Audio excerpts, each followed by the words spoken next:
Кутман кеч. Алгач байланышты текшерип алалык. Мен жакшы көрүнүп, угулуп жатсам, плюс калтырып койсоңуздар сураныч. Кош келиңиздер эфирге. Саламатсызбы? Кош келиңиздер. Валейкум салам. Кош келиңиздер, асылайымдар. Байланышты текшерип коелук. Плюс калтырып койсоңуздар. Айзада айым чоң рахмат. Элнур айым, Назгүл айым, ыраазычылык билдирем. Бүгүнкү эфиримдин коногу бар. Ызаткан Жусупова айымды тааныйсыздарбы?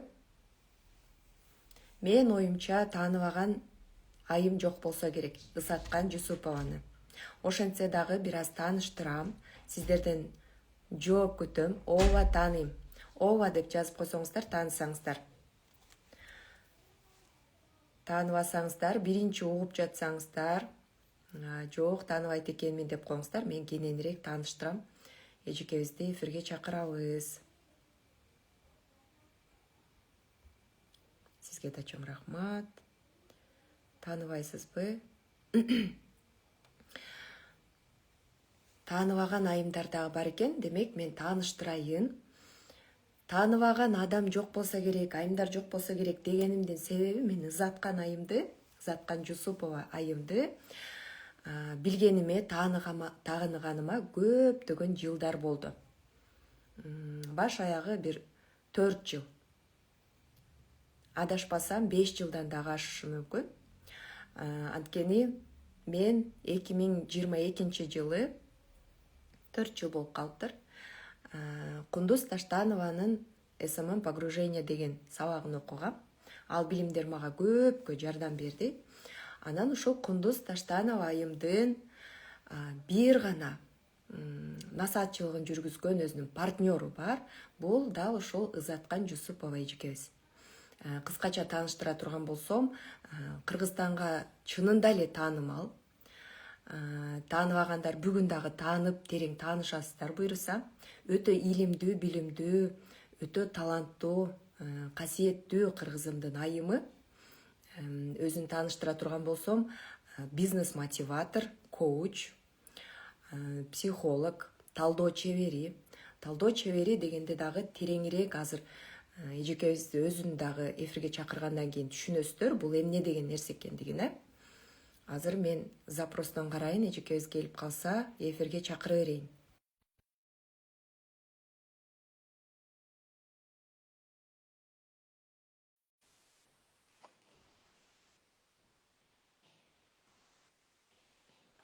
Байланыш жакшы болуп берсе, буйруса. Кош келдиңиз, Ызаткан айым. Саламатсыңар, жакшысыңарбы?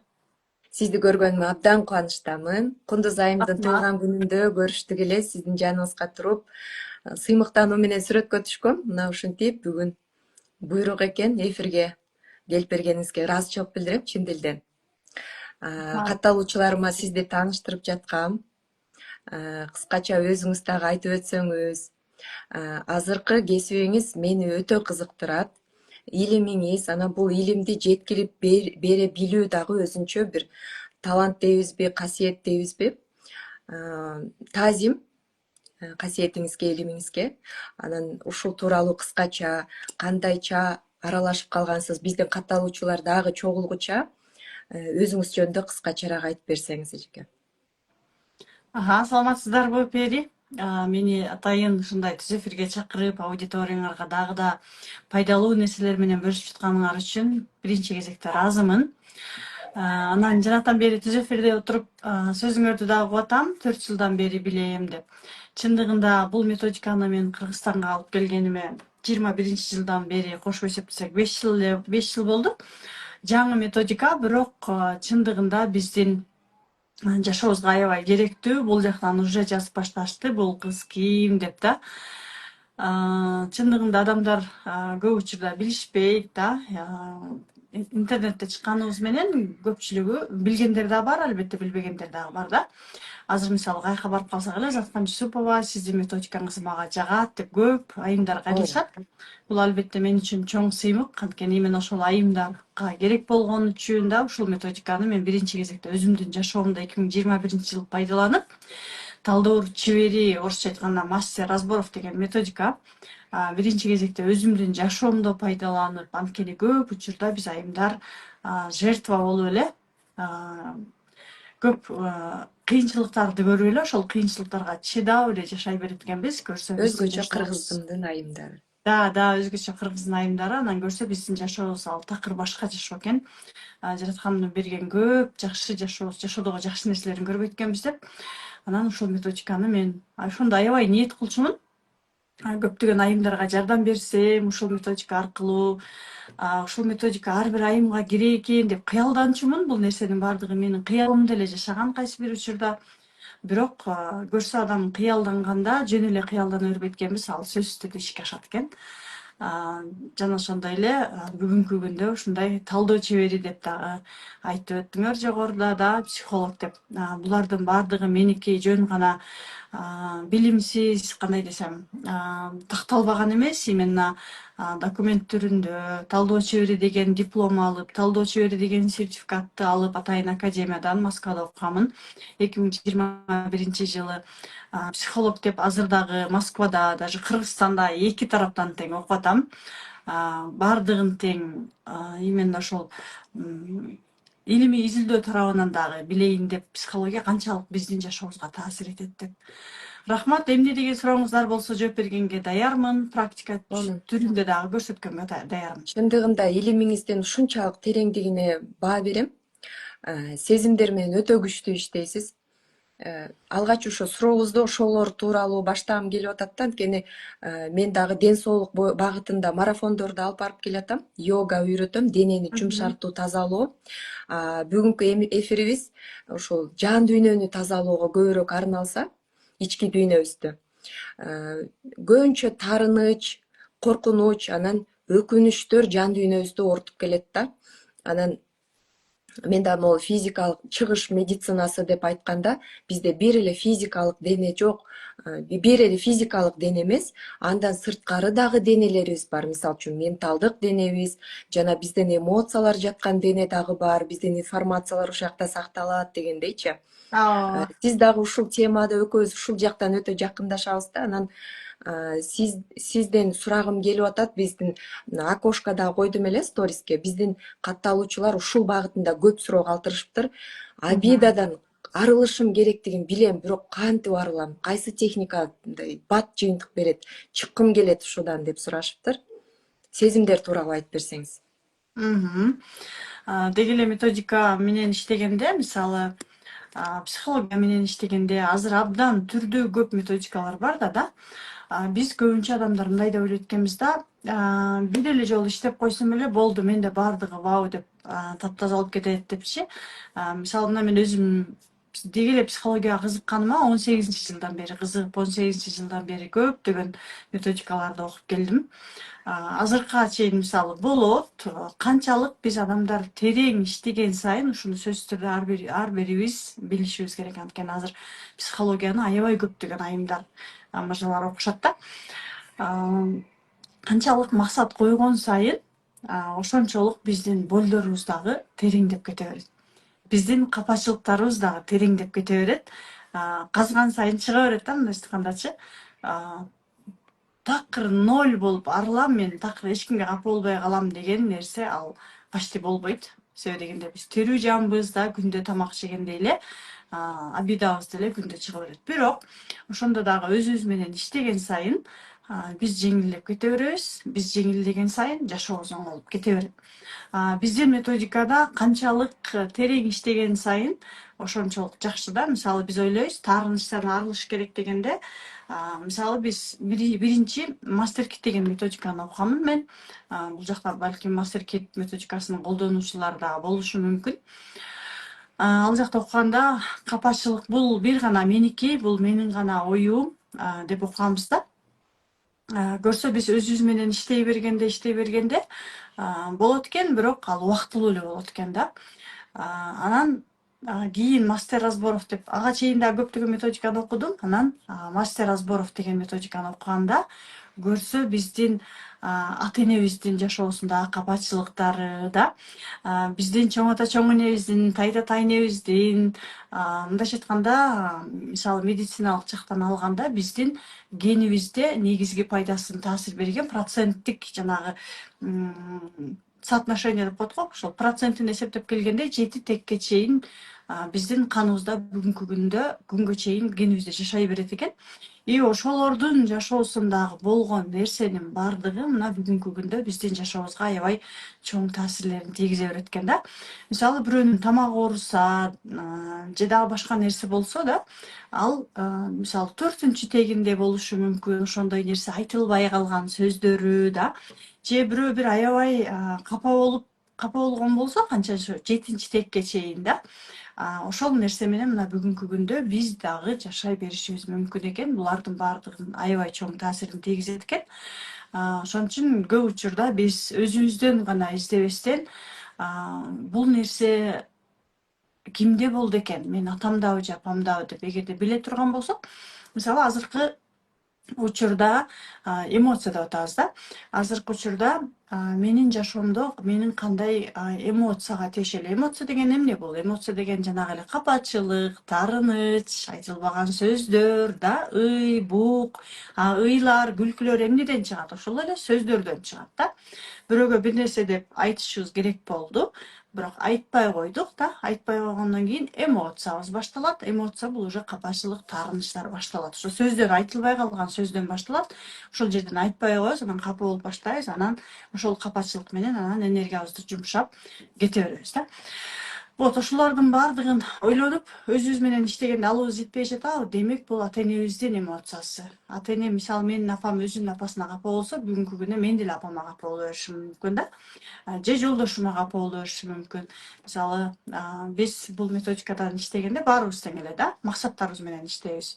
Мамиле, акча, ден соолук же дагы башка нерселер менен иштегенде, эмне үчүн мен жолдошума дайыма таарына берем, же жолдошум эмне үчүн дайыма мени капа кыла берет, баалабайт, сүйбөйт деп айымдар көп кайрылышат. Эмнеге? Анткени ушул жерде көбүрөөк байкашыбыз керек, биздин ата энебиз бири бирине кандай мамиле кылган, атам апама кандай мамиле кылган. Вот атабыз апабызга кандай мамиле кылса, эми булардын баардыгы 100% баардыгыбызда окшош болбойт, түрдүү болот да. Атам апама кандай мамиле кылса, менин жолдошум деле мага ошондой мамиле кылат. Атам апам жөнүндө кандай сөздөрдү айтса, апам атам жөнүндө кандай сөздөрдү айтса, мен деле жолдошум жөнүндө ошентип эле ойлоно берем да. Ошон үчүн аябай терең болот бул методика, чындыгында аябай терең, издениш керек, окуш керек. Мен айтмакмын, билим алып эле өзүбүз менен иштей берсек, чындыгында жашообуз аябай өзгөрөт экен да. Ошо ата энеден өтөт дедиңиз, ошол кандай жолдор менен өтөт? Ошону дагы мындай тереңирээк айтып бере аласызбы? Адаттардан өтөбү же кан аркылуу ДНКда сакталып кала береби? Ал информациялардын ошону биз балдарыбызга өтүп бербеш үчүн, балдарыбызга көбүрөөк положительный сезимдерди өткөрүп бериш үчүн биз эмне кылышыбыз керек бүгүнкү күндө? Рахмат. Мисалы биз 17 жашка чейин көбүнчө ата энебиз менен жашайбыз да. Анан канчалык ата энебиздин оозунан чыккан сөздөрү, алардан уккан сөздөрүбүздүн баардыгы биздин акыл эсибизде сакталып кала берет, туура. И анан ошол нерсени көбүнчө биз жашоодо колдонобуз. Мисалы, наанды оң колуң менен ал, эки колдоп сындыр деген сөздү биз ата энебизден алганбыз. Ушул сыяктуу эле баардык сөздөрдү биз ойлойбуз ошондой тарбиясын гана эсибизде сактап калганбыз. Нет, мисалы, апабыз отуруп эркектерге ишенбе, өзүңө ишен, сен эч кимден көз каранды болбо деп жашаган айткан сөздөрү деле биз бүгүн аябай жашообузда колдонобуз. Ата энебиздин эле айткан сөздөрүн бүт колдонобуз. 90% колдонобуз. Себеби ал эмне тарбиялар кечке кайталап айта берген ошонун баарын жашообузга алып келгенбиз. Биринчиден 17 жашка чейинки баардык сөздөрдү колдонобуз. Ошол эле учурда ата энебиздин эркектер жөнүндө, акча жөнүндө айткан сөздөрү, мисалы бир нерсени алып бер десе акча жок деген учурлары да, карыз өздөрүнүн карыздары жөнүндө айтканы, бүгүнкү эле жашоо жөнүндө айта турган болсок да, мисалы эмне үчүн дайыма биз карыз боло беребиз? Байкасак ата энебиз көбүнчө карыз боло берген да, же бир нерсе алайын десек эле кыйнала беребиз жашообузда, акчабыз жетпейт. Байкабай эстеп көрсөк ата энебиздин жашоосунда ошондой болгон. Булардын баардыгы психологияда закондор бар. Лоялдуулук деген закон бар. Бул закон биздин жашообузда бизди башкарган закондор да. Мен ата энеме таандык болуш үчүн мен дагы ата энемдей жашашым керек дейбиз дагы. Аны биз байкабайбыз, аң сезим деңгээлинде биз аны өзүбүз байкабай эле кайталай беребиз. Анан алардын жашоосу бизге кантип өтөт дегенибиздин себеби биринчиден көргөнбүз, экинчиден биз мисалы 4-чү, 5-чи, 6-чы, даже 3-чү тегибизди көргөн эмеспиз да, көп болсо өзүбүздүн чоң ата чоң энебизди көргөнбүз, андан ар жагын көргөндөр аз эле болуш керек да. Аларды биз неосознанно кайталайбыз, подсознательно. Биздин именно жана сезимдердин баардыгы биздин ДНК аркылуу бүгүнкү күндө бизде жашай берет. Биздин денебизде мисалы көзүң, ой, сенин көзүң тиги чоң атаңа окшош экен, сенин басканың тиги 3-чүгө окшош экен деп биз эми эсибизде калган көргөндөрдү айта алабыз, бирок андан ар жагын билбейбиз да. Биз жашообузда кайсы тектин программасын кайталап жатканыбызды өзүбүз билбейбиз, бирок бизге кан аркылуу, ДНК аркылуу, ген аркылуу өтө берет экен да. Анын баардыгын именно талдоо деп атпайбызбы, разбор деп. Биз мисалы разбор жасап жаткан учурда именно эми дайыма эле кирбейбиз. Ал жака керек болгон учурда киргенибизде 4-чү, 5-чи, 6-чы, 7-чи кээде андан ары да тереңирээк киргенге туура келет. Ошол жактан бизге ДНК аркылуу келе берет. Анан бүгүн биз болушунча өзүбүздөгү программалар менен иштебесек, биз албетте программаны өзгөртпөйбүз, болгон эле реакцияны өзгөртөбүз да. Мисалы бир тектин жашоосунда түрктөрдүн бир жакшы киносу бар. Другая жизнь деген 7-8 сериалдуу киносу бар. Ошол кинону көргөндөр дагы аябай жакшы түшүнүккө келет да. Мисалы ал жакта мен мисал кылып айтып берейин да. Мисалы ал жакта 3 кыз болот, анан бир кыздын жашоосун айтып берейин да. Мамилеси такыр келбейт да. Мамилеге эми эле жигити менен сүйлөшүп турмушка чыгайын десе эле ал башка кыз менен кетип калат, же башка бирөөгө чыгайын десе эле ал кетип калат. Ушинтип эле жашоосунда эркектер кете берет да, такыр турмушка чыга албайт.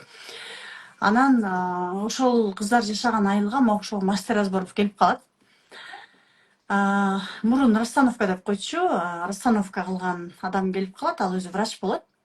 Анан ошол киши расстановка кылып бергенде кванттык поледе болот расстановка. Ар бир адамдын полеси бар, ал поледе маалыматтар болот да. И көрсө ал кыздын апасынын бир тууган сиңдисин согуш убагында солдаттар зордуктап кеткен экен да. Анан сен түрктөрдүн киносу да.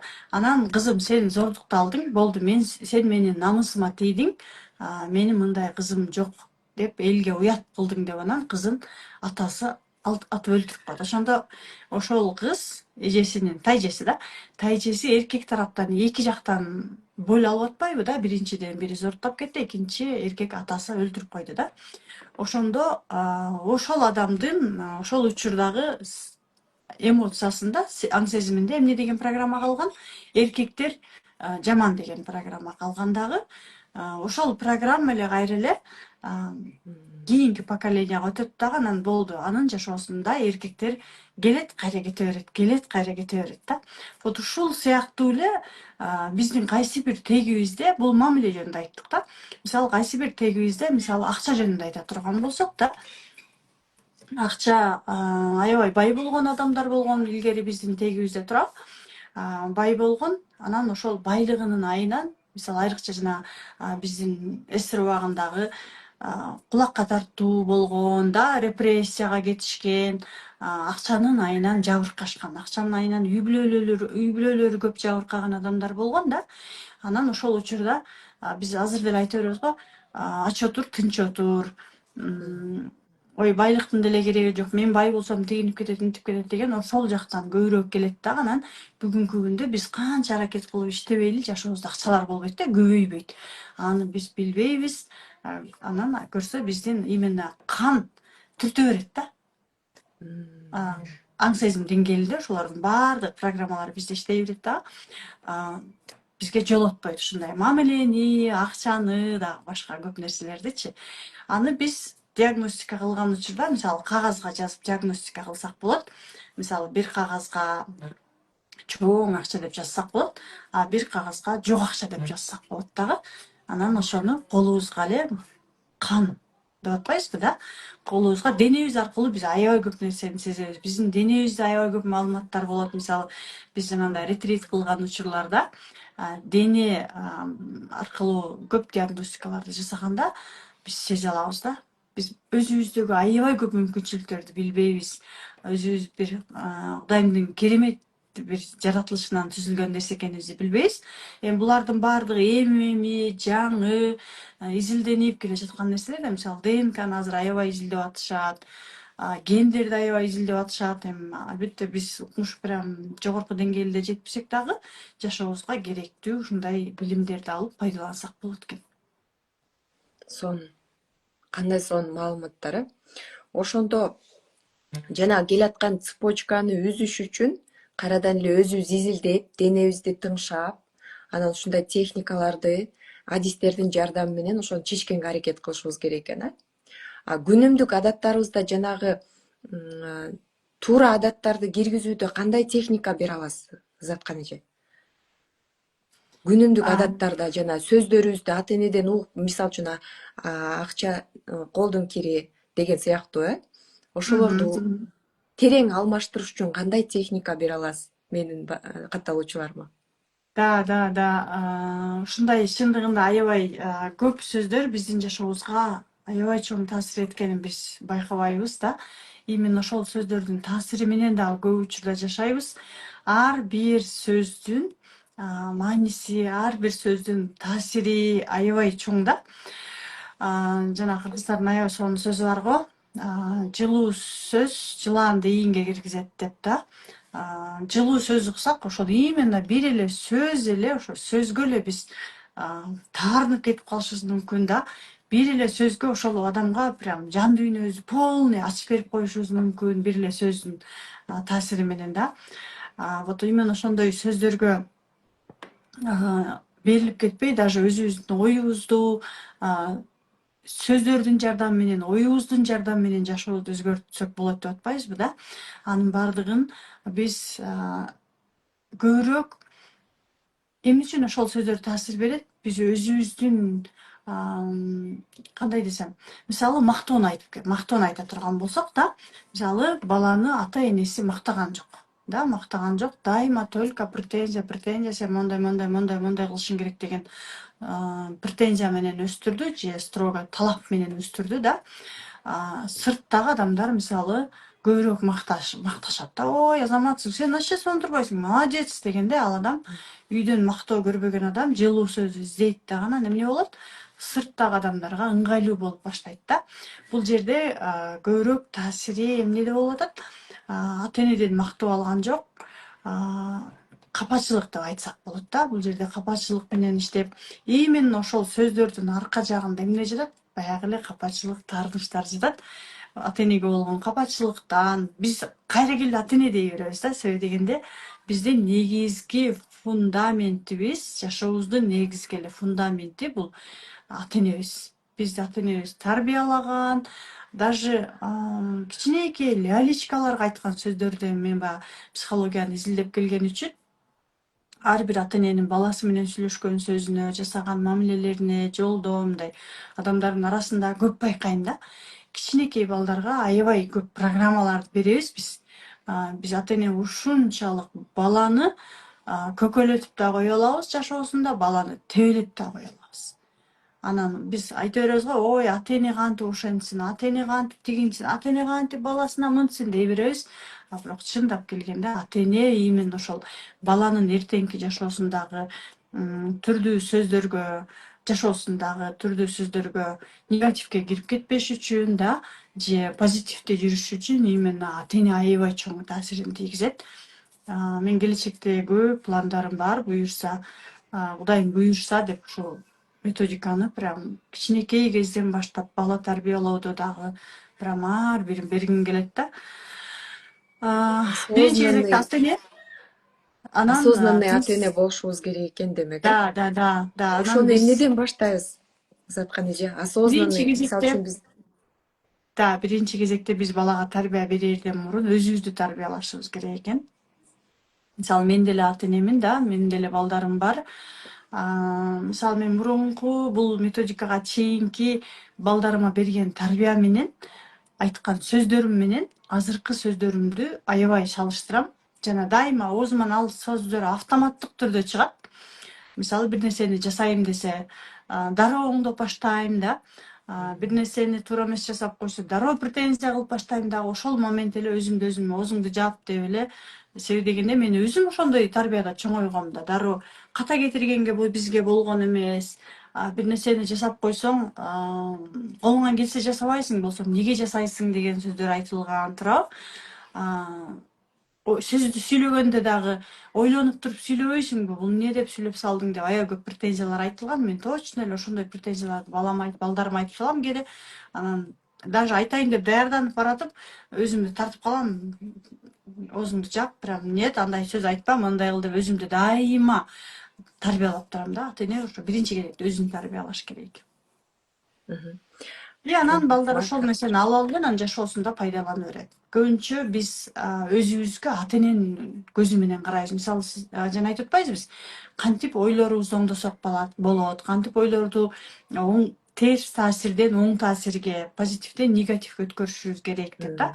Биз ойлонгондо даже өзүбүз жөнүндө, жашообуз жөнүндө ойлонгондо прям ошол эле ата эненин айткан сөздөрүн, претензия, мисалы бир нерсени жасабай койдумбу, мен өзүмдү урушуп баштайм, жасаган жокмун деп да.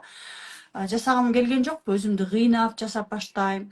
Ойлонуп көрсөм, мисалы жашоодо кичинекей бала чагымдан баштап ата энеден тарбия алганда, алар бир нерсени жасабай койгондо урушкан да, бир нерсени жасабайм десең кыйнап жасатышкан.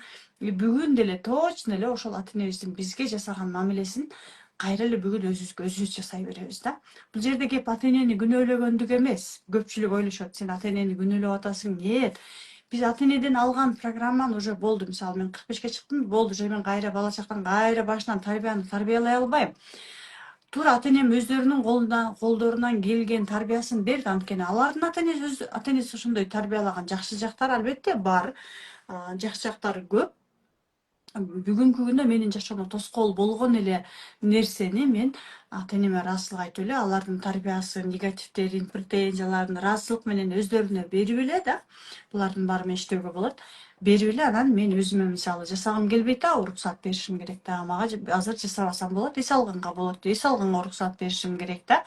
Бир нерседен ката кетирдимби, дагы мага ката кетиргенге болот. Мен ушул катам аркылуу көп нерсени үйрөнөм деп.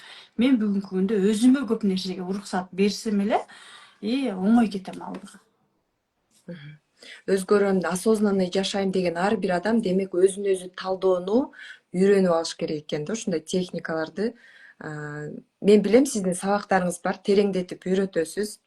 Каалоочулар болсо терең маалымат алып байланышса болот сиздин баракчаңыз менен. Анан бул жакта сурап атышат, аябай сонун сөздөр болуп атат деп жагып жатат эфирлер. Анан жаңы кошулган эжекелерибизге дагы бир аз теманы айтып кетейин. Азыр жан дүйнөнү тазалоо боюнча тема жүрүп жатат. Менин эфиримдин коногу психолог, талдоо чебери, мотиватор, коуч Ызаткан Жусупова эжекебиз. Бул жакта касиет деген айымдан суроо келиптир. Жан дүйнө жарасынан, айынан ооруга чалдыгып калган, ооруп жаткан адамдарга биз кантип жардам берсек болот дейт. Эжекебиз өзүнүн суроосу эмес экен, башка бир адамды ойлонуп сурап жатат. Кандай жооп бересиз? Да, рахмат, Берайым. Менин баракчама катталып, кенен маалымат алсаңыздар болот. Менин баракчама катталып, кодовый слово мисалы пери деп жазсаңыздар, сиздерге биз акысыз курсубузду белек кылабыз. Менин баракчам Узаткан Жусупова. Анан бул жактагы суроого жооп берейин. Жан дүйнөнүн оорусунан кантип арылса болот?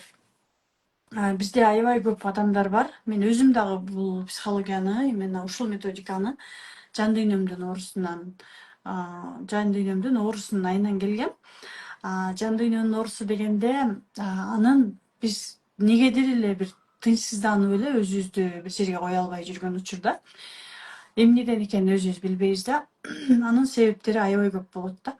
Мисалы жакындарыбыз өтүп кеткен болушу мүмкүн. Мисалы 2021-жылы мен бул методикага келердин алдында менин атам бул дүйнөдөн өтүп кетип, ошондон аябай катуу депрессияга кабылып, анан ошондон дагы бул жакка келгенимдин бир чоң себепкери ал болгон. Анан дагы бир себепкери үй бүлөдөгү мамилем жакшы болгон эмес. Ошондой мисалы үй бүлөдө жанагы баягы орустардын бир сонунуру бар го. Самое главное всего тишина в доме или там ушундай сонунуру бар. Ошол сыяктуу эле үй бүлөңдө тынчтык болбосо, үй бүлөңдө жылуу мамиле, жылуу сөз болбосо, үйгө келсең дайыма эле претензия, талап, чуу боло берсе дагы жан дүйнөң тынчтанбайт да. Ушундай себептерин табыш керек. Конкретно эмнеден болуп атат? Жана ошол нерсе качан башталды? Жан дүйнөсүнүн тынчтанбаганы качан башталды деп. Именно ошол себебин табыш керек да. Мисалы 10 жылдан бери там бизде даже антидепрессант ичкен айымдар дагы бар. Келишет, окушат. Погода в доме, да. Рахмат. Именно ошол антидепрессанттын себебин таап келгенде, мисалы бир айым келип калды. Канча жылдан бери, 10 жылдан бери да антидепрессант ичеткен. Методикага келип иштегенде көрсө, ошол 10 жыл мурун аны өзү да билбейт. Врачтар көбүнчө симптом менен иштейт да, алар причиналарын табышпайт да. Такыр эле кетпейт экен, бирок постоянныйга өтүп кеткен, иче берет. 2010 жылы, жок, 10 жыл мурун болгондо, ошондо мисалы 2015-жылы ал айымдын баласы өтүп кеткен экен да. Ошондон баштап жан дүйнөсүндө баласынын алдында күнөөлүү сезим болгон экен, баланын алдында баласын кой бере алган эмес. Ата эне үчүн албетте эң эле оор нерсе бул баланын көйгөйү да, баланын күйүтү деп коебуз го кыргызча. Вот ошол баласынын болдору менен иштегенден кийин, бизде методикалар бар ал менен иштей турган. Иштегенден кийин кадимкидей антидепрессантты да токтотту, 10 жылдан бери ичкен. Анан бала чагында дагы ушундай бир ситуациялар болгон экен. Алар менен иштегенден кийин уже канча жылдан бери уже эч бир күлбөй жашоого такыр кызыгы кетип калган экен.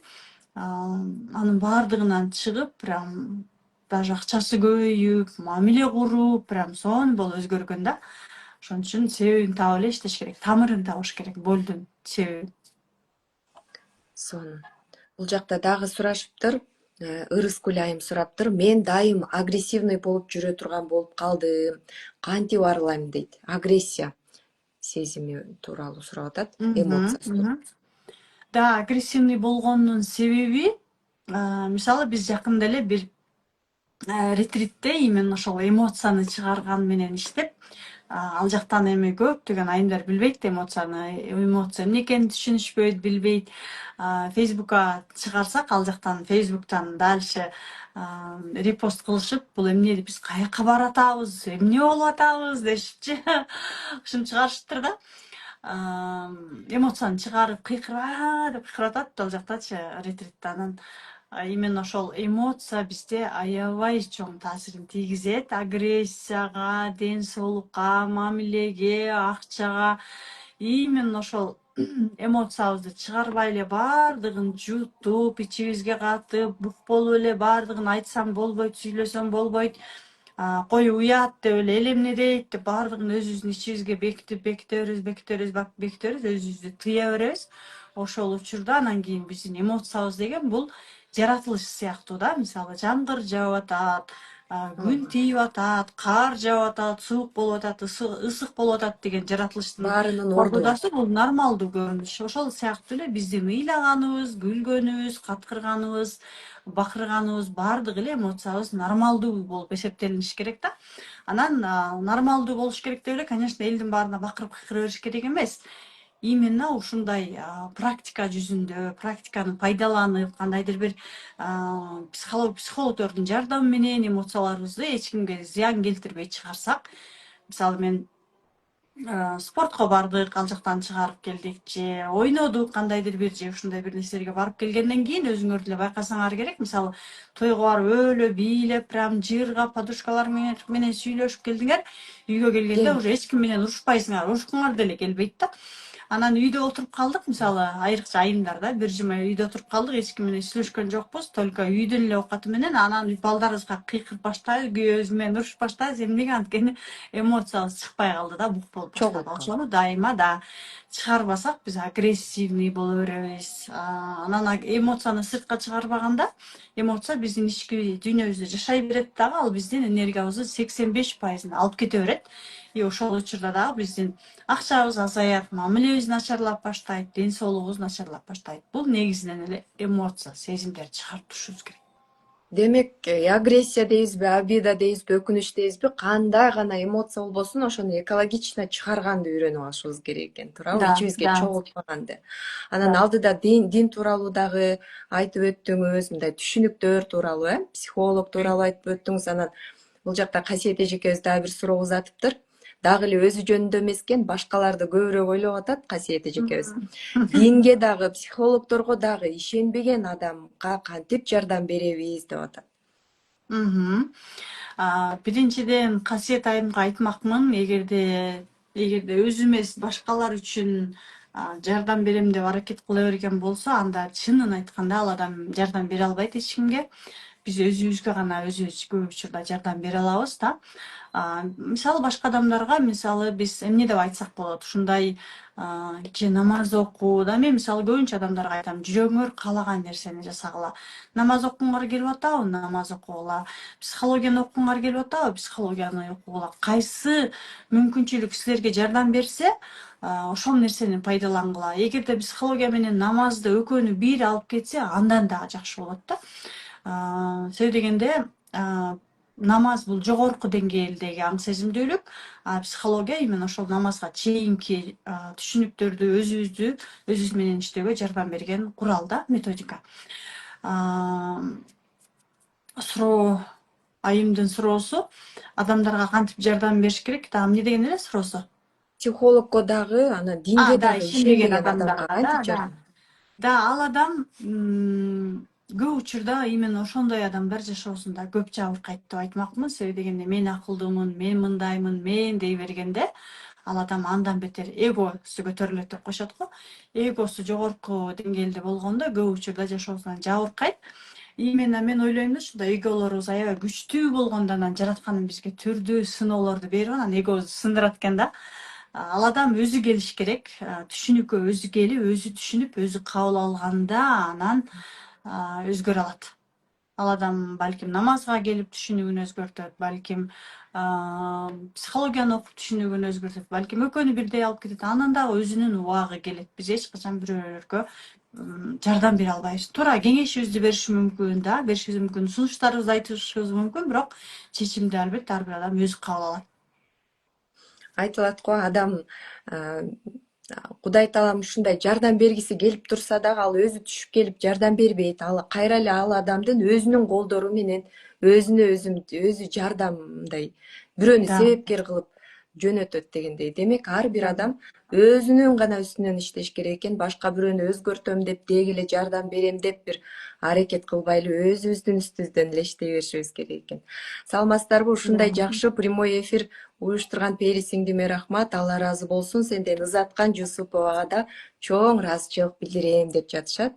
Ага, Чоң рахмат. рахмат. Биздин айымдардын дагы суроолорун карай турган болсок, эже мен коркуудан арыла албай жүрөм. Кантип чыгам? Жардам берип коесуздарбы? Ата-энем, жакындарым жашоомдон өтүп кеткенден кийин коркуу сезими менден кетпей калды дейт. Өтө Мгм, мгм. орчундуу суроо экен. Кандай жооп алабыз Да, узаткан да, жеп? да. Биз жогоруда айтып кеткендей эле коркууну биринчи кезекте себебин табуубуз керек. Бул айым дароо себебин жазыптыр. Ата энем өтүп кеткенден кийин деп да. Биз кандай гана коркуу болбосун ошол учурга барышыбыз керек. Ошол ата эне өтүп кеткен болсо, анда ошол учурда кандай сезимдер болгон, биз ата энебиз өтүп кеткен учурда балким бизде кыргыздарда балдарын киргизет сөөк чууганга да, балким ошондо коркуу болушу мүмкүн, же угузганда коркуулар болушу мүмкүн. Ошол ситуацияга барып, ошол жактагы, ошол ситуациядагы эмоцияларды чыгарып, кайра эле эмоцияга келебиз да. Ыйлап, сүйлөп, айтып, прям айтыш керек да булардын баардыгын. Анан прям ушунчалык берилип жардам берсе өзүнө, айтса, сүйлөсө, анан этегинде ошол ситуациядан кандай сабак алды ал адам.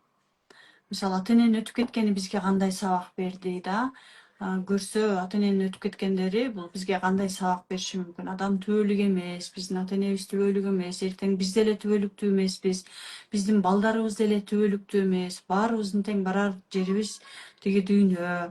Алардын өтүп кеткени дагы кандай сабак берди? Өзүнүн ички дүйнөсүн угуп, сабагын алып, ошол сабакты берген Кудайыма ыраазычылык айтып, ыраазычылык менен баардык ата эненин чечимдерин, жашоосун кое берип, өзүнүн жашоосу менен жашап баштаса, анан арыла алат. Мынча аябай терең да булардын баардыгы менен. Эң негизгиси эле менин негизги эле максатым, менин негизги эле көздөгөн максатым адамдарды эч кимден көз каранды кылбай эле бул методикаларды үйрөнүп алсак, биз мисалы дагы ким мага жардам берип коет экен, дагы кайсы психолог жардам берет экен деп эле курстан курс алып эле окуп эле ага деле буга деле окуп эле монтип беребиз да. Эгерде өзүбүз эч кимден көз карандысыз үйрөнүп алсак, өзүбүзгө өзүбүз жардам бере алабыз. Анткени биздин психологиялык абалыбыз бул бүгүн башка нерсе болуп, бүгүн жамгыр жааса, эртең кар жаап, бүрсү күнү күн ачылып, наркы күнү күн бүркөлүп, ушундай боло беребиз да адамдардын психологиясы ушундуктан баягы өзгөрүп турат. Ошон үчүн биз өзүбүзгө өзүбүз үйрөнүп эле алганыбыз жакшы деп эле эсептейм мен. Коркуу сезими деп атат бул айымыбыз. Негизи мен дагы дене йога менен иштегендиктен Мгм. коркуу сезими ички органдарга дагы таасир этет эмеспи? Өзгөчө бөйрөккө таасир этип, Да, алсыратып, бөйрөк алсызданганда ци энергиясы, чыгышта айтылгандай, биздин жизненный энергия дагы бир топ азайып, адамды алсырата берет экен да. Ошондуктан сиздерде кандайдыр бир мындай терсирээк эмоция болуп атса, өзүнүн адисине кайрылып, мынакей ызаткан эчкебиз мына сезимдер менен иштейт да. Ошондуктан мисалы үчүн тишибиз ооруса, тиш дарыгерге кайрылабыз. Мисалы үчүн көзүбүз ооруса, глазнойго деген сыяктуу ар бир иштин өзүнүн адисине кайрылып, мындай жолду кыскартсак болот деп кеңеш айтар элем. Шартты тууралап алып, сурап, маалымат алып алып, аракет кылыңыздар. Ызаткан эжекебизде мындай даяр методикалар бар экен. Ар бир адам өзүнө өзү жардам бере ала тургандай болуп чыкканга мүмкүнчүлүктөр бар экен. Бул өтө жакшы нерсе. Менин оюмча. Анан бул жакта дагы суроо берип атышат. Сүйүмкан деген эжекебиз. Изаткан айым, кызымдын денесинде бир нерсе чыгып жатат 2 жылдан бери. Анын себеби эмнеден болушу мүмкүн деп атат. Кандай мындай тамырлар болушу мүмкүн узаткан же? Эми бир нерсени айта албайбыз да мындан депчи. да, Анан кандай варианттар болушу мүмкүн да? Териге чыккан. да, да, денеге чыккан кызы ал дагы көп нерседен көз каранды болот. Мунун себеби чындыгында аябай көп болушу мүмкүн. Аны именно өзү диагностика кылып, бизде мисалы диагноз курстарда, сабактарда диагностика кылганга мүмкүнчүлүк бар да. Биринчиден кыздын жашы канча да 17 жаштан өйдө болсо уже кыз өзү иштеш керек. 17 жашка чейин болсо ата энеси иштесе болот да. Анткени 17 жашка чейин бала биздин энергиябыз менен жашайт. Андан кийин уже бөлүнүп, чоңоюп, өзүнүн энергиясы менен өз алдынча кетип баштайт. Бирок ошондо да бизге по-любому байланышы бар болот да. 2 жылдан бери болгон болсо, анда ошол 2 же 5 жыл аралыгында апасынын жашоосунда биздин энергиябыз баардыгы бир эле поледе болгондуктан кандайдыр бир таасири деле тиет да кызгачы. 5, 2, балким 10 жыл мурун жашоосунда кандайдыр бир окуя болгон болушу мүмкүн. кабыл албаган, кандайдыр бир ситуация болгон болушу мүмкүн да. Ошол тарапты эстеш керек да. Ал кандай болушу мүмкүн? Эмоционалдык кандайдыр бир таасирин берген окуя болушу мүмкүн. Аны өзү эстеши мүмкүн. Азыр мен айтып атканда, балким кызына суроо берсе, кызы эстеши мүмкүн. Эмне болду эле, эсиңде кандай окуя бар дегенде эле адамдын эсине дароо келет. И ошол учурда кандай боль алган, кандай сезимдер болгон, балким айтылбай калган, балким ошол ситуацияны кабыл алган эмес. Деги эле аллергия, денеге чыккан бир нерселер, булар кабыл албастыкка бир нерсени кабыл албаганда, анан биздин денебиз дагы кабыл албайт да, анан аллергия аркылуу чыгып баштайт да. Аллергиялардан айыкса болот. Бул жерде аябай психосоматиканын дагы күчү аябай чоң таасирин тийгизет. Психосоматика менен дагы издесе болот. Бирок биз толук психосоматикага таянбайбыз, анткени мисалы психосоматикада бөйрөгүң ооруп атабы, бир нерсе болбой атат, там көзүң көрбөй атабы, дагы бир нерсе болуп атат дей беребиз го. Бирок ар бир адамдын өзүнүн бир себеби өзүнчө болот да. Мисалы ичегиң ооруп атабы, коркуп атасың деп ушундай нерселер бар го. Психосоматикага да таянса болот, бир эле учурда таянбаса дагы болот да. Анын бир өзүнүн себебин табыш керек. Бул жакта да жашын жазыптыр. Заткан эже 16 жаштагы баламын сол жак тарабы ооруйт экен, буту. Жүрөк өйдө жагы ооруйт дейт. Кайсыл практиканы жазсам дейт. Сиздин практикалардан тааныштыгы бар окшойт бул эжекебиздин. Кайсы практиканы колдонсом болот дейт.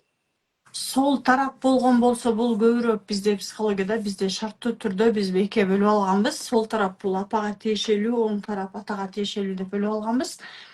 Бул жерде баланын сол тарабы болсо, апасы өзү менен көбүрөөк иштегени жакшы. Жана баласына болгон мамиледе кандай күнөөлүү сезимдер болушу мүмкүн.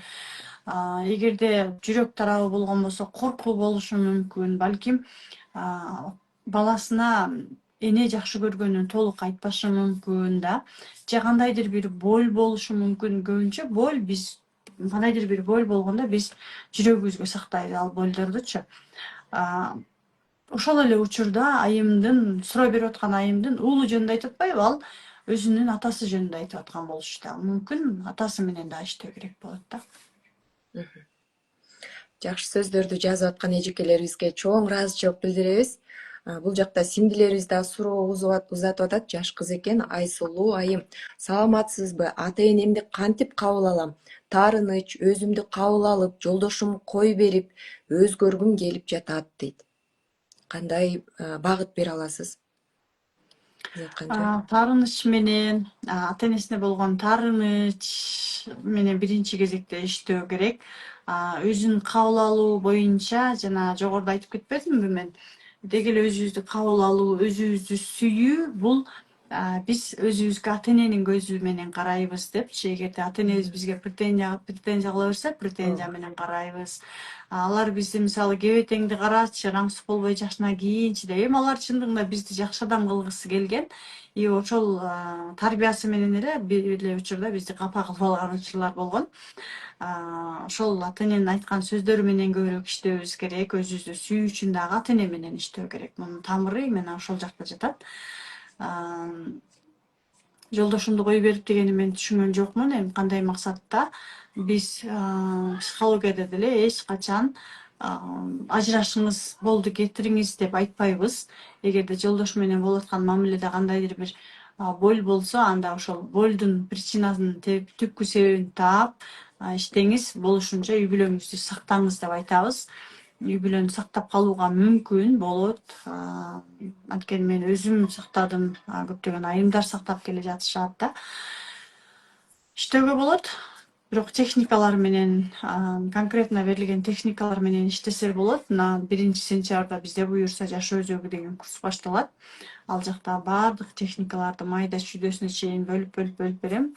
Анан бул сабак көптөгөн айымдарга жеткиликтүү баада болсун деп, методика аябай кымбат, чындыгында кымбат экенине карабастан көптөгөн айымдарга мүмкүнчүлүк берүү максатында болгону 1000 эле сом менен болот. 1 ай бою мени менен чогуу болушат, иштешет, ушундай нерселердин баардыгы менен иштеп, ал жакта мен түз эфирге чыгып, суроолоруна жооп берип, диагностика жасап берем. Анан кураторлорубуз дагы жардам берет. Анан мен онлайн иштейм дей турган болсо, онлайнда кантип акча табам десе, Кундузташтан анда онлайн курстарын белекке алышат. Ошондуктан менин баракчама катталсаңыздар көбүрөөк маалымат аласыздар, анан мини курсту дагы белек аласыздар. Психологияга кызыгам дегенде демек бир чекеден баштап психологиядан билим ала бериш керек, э? Андан Да. кийинки суроо. Айпери дейт. Эки колум кечке уктай берет. Намазда шалдырап эстеп, сыйкыр дуа жокпу дейт. Буга кандай жооп бере аласыз атканже? Сыйкыр жокпу дейт, дуа жокпу дейт. Дуа менен иштеген атайын айымдар бар. Эгерде дуа менен иштейм десеңиздер, ошол айымдарга кайрылсаңыздар болот. Бул жакта бир гана психология, көбүрөөк психология менен иштейбиз. Анан сыйкыр дегенди албетте биздин жасаган ишибиз. Мен көбүрөөк сыйкыр деп айтмак эмесмин, көбүрөөк керемет, орусча айтканда чудо деп айтмакмын да. Чындыгында чудо болот, керемет бар. Бирок керемет бул өзүбүздүн керемет экенибизге ишенип эле өзүбүз менен иштей берсек, булардын баардыгы менен иштөөгө мүмкүн. Бирок ал кезде ошондо дагы ошол кереметти башкалардан күтпөшүбүз керек. Мисалы, мен Изаткан Жусупова барсам, Изаткан Жусупова мага кереметти бере калат, анан менин жашоом жумуш болуп кетет, керемет болуп кетет десек, анда болбойт. Мен сизерге курал берем. Ал куралды сиз пайдаланасыз. Сиз өзүңүз жараткандын керемет экенине өзүңүз ишенсеңиз эле, куралдарды пайдалансаңыздар эле, жашооңуздарда чындыгында кереметтер болот. Чындыгында мен да марафондорду өткөрүп жүрөм. Жакшы белгилеп айтып өттүңүз Затканжы. Ошол айтылган кандай жыйынтыктарга жетесиздер деп марафонду представлять эткенде эле мен катталсам эле ошондой болуп калат экен деген түшүнүк менен тилекке каршы кээ бирки айымдарыбыз ушундай түшүнүк менен катталат да. Чындыгында ар бир адам эмгек кылып, ошол сиз жана мен берген инструменттерди колдонуу менен анан жетиш керектигине кээде баягындай лениться этип атам, жалкоолонуп атам, уктап калып атам дегендер башталат да. Ушундай каршылыктарды жойгонго кандай кеңеш берет элеңиз, Заткан эже? Негизи марафонго окууларга катталганда эмне кылыш керек жакшы жыйынтык алыш үчүн? Жакшы жыйынтык алыш үчүн биринчи кезекте жоопкерчиликти өзүбүзгө алышыбыз керек. Мен каалап атам, мисалы, мен арыктагым келип атат, мен сулуу болгум келип атат, мен бактылуу болгум келип атат, мен ийгиликтүү болгум келип атат деп өзүбүздүн каалообузду ойготушубуз керек да. Биринчиден. Экинчиден, бул каалоону ойготкондун дагы терең себеби жатышы мүмкүн. Мисалы, мен сулуу болуп кетсем, эртең күйөөм мени кызганат, мисалы да, ушундай бир болдор болушу мүмкүн анын аркасында да. Эгерде мен эртең ийгиликтүү болуп кетсем, анда менин туугандарым арасында, туугандарым жалаң эле ийгиликсиз, негативде жашашат, а мен болсо алардын арасынан жалгыз ийгиликтүү болуп кетем деп лоялдуулук деп коет муну. Алардын арасынан өзгөчөлөнгүсү келбеши мүмкүн, алардын алдында. Булардын баардыгы подсознательный, аң сезим деңгээлинде болот. Аны биз жашоодо ой кантип эле ошентейин дей беребиз да. Ошондой себеп болушу мүмкүн. Ой, эл катары эле болчу, элдин арасында эле жүрөйүнчү деген сөздөр бар го. Мисалы, бай болгум келет дейбиз, бактылуу болгум келет дейбиз. Карасак апабыз урушкан, күйөөсү менен атабыз туугандарыбыз баардыгы эле там ажырашкан, баары эле негативде жашашат.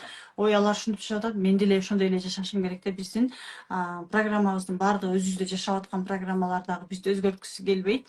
Ошол түпкү себебин таап, эгерде мен жашоомдо максатыма ошондой болуп жетсем, анда менин жашоомдо мага жакпаган эмне болушу мүмкүн деп себебин таап, ошол себептерге ыраазычылык айтып, кое берип, анан максатыбызга жетсек болот.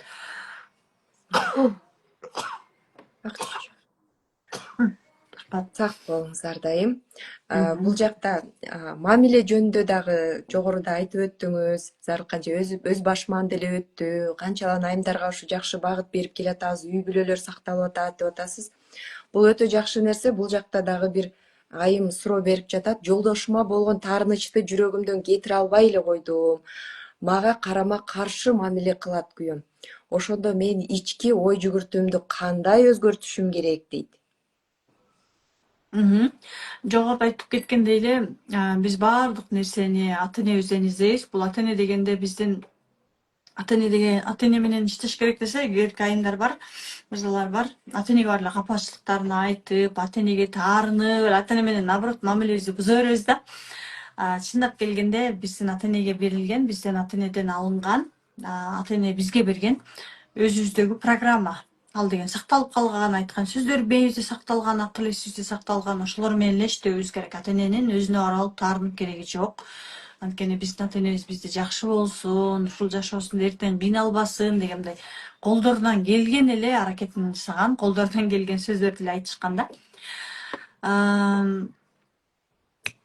Жолдошум мага карама каршы мамиле жасап атат дегенде, жолдошуңуз кандай мамиле жасаса сизге, эстеп көрүңүз. Сизге ким ошондой мамиле жасаган? Балким атаңыз ошондой мамиле жасаган, балким апаңыз ошондой мамиле жасаган. Эгерде жок, атам менен апам мени идеалдуу прям укмуш колдоруна көтөрүп чоңойткон дей турган болсо, анда балким атаңыз апаңызга ошондой мамиле жасаган. Анда апанын жашоосун кайталап жатышыңыз мүмкүн. Азыр эстешиңиз керек дагы, кимден ошондой мамилени көргөнсүз. Балким эжеңизге, эжеңиз ошондой мамиле жасаган, же туугандарыңызга, же чоң ата чоң энеңиздин мамилеси ошондой болгон. Ошол жактан көбүрөөк иштесеңиз, оңоюраак өзгөртө аласыз. Демек биринчи кезекте ошол программа денеге, ойго, түпкү тамыр эмеге, аң сезимге каяктан жазылып калганын биринчи табыш керек экен. Анан ошондо иштөө жеңил болуп кетет экен, чечүүсү. Да, өзгөртүүгө мүмкүн. Биздин эжекелерибиз аябай ыраазычылык билдирип атат. Кыргызымдын сиздердей айымдарына ыраазычылык билдиремин деп жатышат. Биздин марафончу эжекелерибиз, мынакей Айнагүл эжеке ыраазычылык берет. Сиздерге да ыраазычылык. Ушундай эфирден жакшы пайда алып, өзүңүздөр жашооңуздарга колдонсоңуздар, биз дагы ыраазы болобуз, кубанычта болобуз. Кандайсыздар? Менин суроом, мен онкология менен ооруп атамын. Эмне кылсам өзүмө жардам бере аламын дейт. Сезимдер жагынан өзүнө кантип жардам бере алат Заткан эже? Онкология. Да, кандай гана оору болбосун, бул дагы Аллахымдан келген сыноо деп айтсак болот да.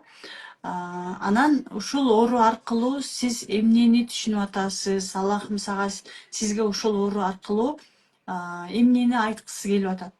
Ошону түшүнүүбүз керек экен да. Себеби дегенде мен өзүм дагы аябай оору менен ооруп, цирроз печени менен ооруп, 1 жыл бою дарыланып, анан ошол дарыланып аткан учурда, ооруган учурда адамдын ушундай оорулар менен ооруганы чындыгында аябай оор сезим. Ал мен өзүм башымдан өткөн. Тем более жашоого тиешелүү, бул аябай больно. Аны мен өзүм башыман өткөрүп, прям тиги дүйнөгө барыш, бир бутуң тиги дүйнөдө, бир бутуң бул дүйнөдө дегендей эле сөз да, бул аябай оор чындыгында. Бирок ушундай ачуу чындыкты кабыл алуубуз керек. Анан жаратканыма ушул ооруну сизге эмне үчүн берип атат? Биз көбүнчө ооруларды деле өзүбүз сурап алабыз да. Мисалы менин өзүмдүн оорумдун себебин айтып кетсем, андан мурун 2 жыл мурун карыз болгонмун, 2 миллион. Анан ошол учурда ушунчалык өлгүм келген да мен. Акчаны биринчи орунга койгонмун да, мен өмүрүмдү эмес элестеткиле да. Үй бүлөмдү койгон эмесмин. Биринчи кезекте акчаны коюп, акча үчүн мен өмүрүмө дагы кол салганга даяр болгом. Анан Кудайдан сураган экенмин, ошол нерсени мага Кудайым 2 жылдан кийин ошол орунду берди. Биринчи кезекте биринчи ооруганда мен ал нерсени түшүнгөн жокмун. Дароо эле эмоцияга кирип эле, ыйлап эле, уже жертва болуп эле, мен жакында өлүп калат турбаймынбы деп ушинтип баштагам. Анан бир жумадай ошондой болдум. Бирок ошол учурда жөн жатып алган жокмун. Тынбай разбор кылып, себебин таап, иштеп, болдор менен капачылык, баягы эле таарыныч, күнөөлүү сезим, эмоциялар менен иштедим. Анан бир жумадан кийин мага болушунча мен тынбай Кудайга сурап аттым да, эмне үчүн бердиң мага бул ооруну дегенде мага түшүнүк келди. Көрсө мен биринчиден сураганмын, экинчиден ошол эле бул методикага менен иштегенден кийин иштеп аткан учурда мен максат жазгам да, мен өзүмдү чексиз сүйүп кабыл алгым келет деп. Көрсө жаратканым мага ал ооруну биринчиден өмүрүмдү баалаш үчүн да, сенин жашооңдо хоть 10 миллион карыз болсоң дагы сенин жашооң бул эң кымбат деген нерсени түшүнүш үчүн, экинчиден өзүмдү чексиз сүйүп, чексиз баалаш үчүн мага ошол ооруну берген экенин түшүндүм дагы. Анан ошол ооруп атканым үчүн Кудайым мага ошондой чоң сыноону берген үчүн аябай ыраазы болуп баштадым. Күндө ыраазычылык айтканда жөн эле мындай тилек алыш эле ыраазычылык эмес, жүрөгүмдөн ыраазычылык айтып баштадым.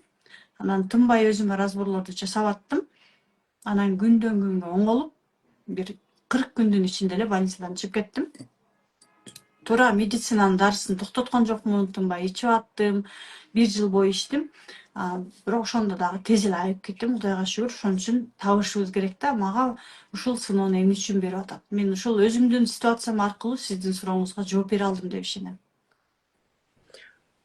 Дагы ден соолугуңуз чыңдалып, ар дайым ден соолукта болуңуз, Заткан эже. Рахмат.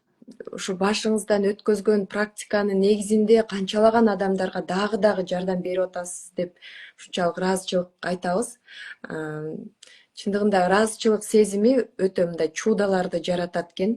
Практикалар дагы менде дагы көрсөтүп келатат.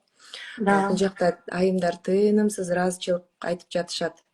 17 жашта дейт, алдыдагы эже суроо бергенде жана баласы 18ден өткөндөн кийин бөлүш керек дедиңиз, 18 жашка чейин ата эне иштеш керек бала үчүн.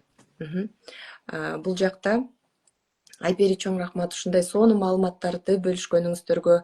Мага да абдан таасир берди, Аллахым ыраазы болсун дейт. Рахмат эжекелер.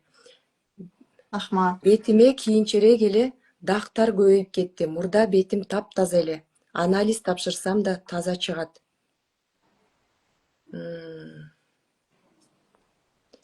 Бул бет косметологдорго деле көрүнсөңүздөр болот эжекелер, беттеги дактарды. Чыкпай калган эмоциялардан дагы болушу мүмкүн. Башка суроого жооп берген экен. Так. Заткан эже, менин жашоомдо мен акчага дайым муктаж боло берем. Карыз кредиттерим көбөйүп келип жатат. Кантсем болот дейт. Өтө орчундуу тема экен. Заткан эже, акча, карыз, кредит кандай багыт бере аласыз? Ушул акча, карыз, кредит жөнүндө дагы менин башымдан чындыгында аябай көп мындай орчундуу маселелер башымдан өттү да. Анан ошол учурда биз Кудайга жалп кыла беребиз, андайча айткандачы. Эмне үчүн мен эле кыйнала берем, эмне үчүн мен карыз боло берем, эмне үчүн мен ооруй берем, эмне үчүн менин күйөөм мынтпайт, эмне үчүн менин балам мынтпайт деп эле да.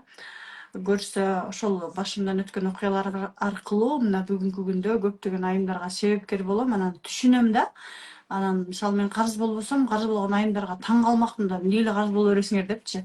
Азыр сиздерди аябай жакшы түшүнөм. Мен дагы башыман ошондой чоң карыз өткөндө себебин издеп келгенде, ал карыздын негизги эле себеби бул күнөөлүү сезим болот экен да. Күнөөлүү сезим дегенде кандай? Мисалы, мен карыз болгонум, ал ата энеме ыраазы болбогондо, анан ата энем өтүп кеткен, атам өтүп кеткен учурда көбүрөөк карыз болгом. Көрсө биз ата энебиз өтүп же балдарыбызды аборт кылган учурда, айрыкча айымдар аборт кылгандан кийин көбүнчө жашоодон көп кыйналат да. Себеби дегенде биз адамдын өмүрүнө кол сала атпайбызбы да? Бизде мусулманчылыгыбызда деле аборт кылганга эмне үчүн болбойт? Анткени Кудайым берген өмүргө кол сала атабыз да. Ошол учурда биз баягы материнский инстинкт деп коет. Мен баламдын өмүрүнө кол салдым. Мен татыктуу эне боло алган жокмун деп өзүбүз аң сезим деңгээлинде подсознательно жазалап баштайбыз дагы, анан карыз болуп баштайбыз. Жазалаганыбыз бул карыз да. Эмнеге? Анткени мен жакшы жашоого татыктуу эмесмин, мен кыйналышым керек деп өзүбүздү кыйнап баштайбыз бул жашоодо. Эгерде сиз карыз болгон болсоңуздар, деги эле эфирде отурган баардык катышуучулар, эгерде карыз болгон болсоңуздар, карыз болуп аткан болсоңуздар, биринчи себебин табыңыздар, канча жылдан бери карызсыздар. Жана ошол учурда кандай нерсени туура эмес жасагансыздар, бир ката кетирген нерсе болгон болушу мүмкүн, же жакындарыңыз кеткен болушу мүмкүн, же бирөө ооруган болушу мүмкүн да. Же өзүңүздөрдү бирөөнү капа кылган болушубуз мүмкүн да.